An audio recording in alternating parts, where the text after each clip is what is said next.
நம்ம எல்லாருமே சமைக்கிறோம். ஆனால் டேஸ்ட்டாக எவ்வளோ பேர் செய்கிறாங்க அப்படின்னு பார்த்தோன்னா விரல் விட்டு எண்ணக்கூடிய அளவில் தான் இருப்பாங்க. ஒரு சாப்பாட்டையுமே இன்க்ரீடியன்ஸ் எல்லாம் கரெக்டாக போட்டு பக்குவமாக நம்ம செய்கிறதுல தான் டேஸ்ட் அப்படிங்கிறதே இருக்குது.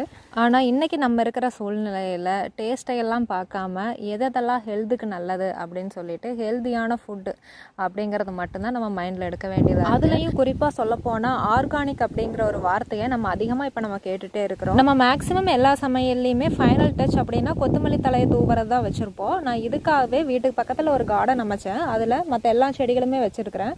ஆனால் இந்த கொத்தமல்லி தலையை தான் நான் அடிக்கடி யூஸ் பண்ணுறேன். அது தலைய வந்துட்டு டெய்லியுமே நான் பறிச்சிடுறேன். எந்தவித மருந்தடிக்காமல் நம்மளே செடியை வளர்த்து அதை பறிச்சுட்டு போய் சமையலுக்குள்ளே போடும்போது பார்த்தோன்னா அதை போட்டாவே செம டேஸ்ட் வந்துடும் அப்படின்னு நம்மளோட சமையல் மேலே நமக்கே நம்பிக்கை வருதுன்னா பார்த்துக்கோங்களேன். இன்றைக்கி ஃபாஸ்ட்டாக மூவ் ஆகிட்டு இருக்கிற இந்த லைஃப் ஸ்டைலில் நமக்கு ஆர்கானிக் அப்படிங்கிற ஒன்று தேவைதான் அப்படின்னு நீங்கள் நினைக்கிறீங்களா அப்படின்னு கண்டிப்பாக கமெண்ட் பண்ணுங்கள்.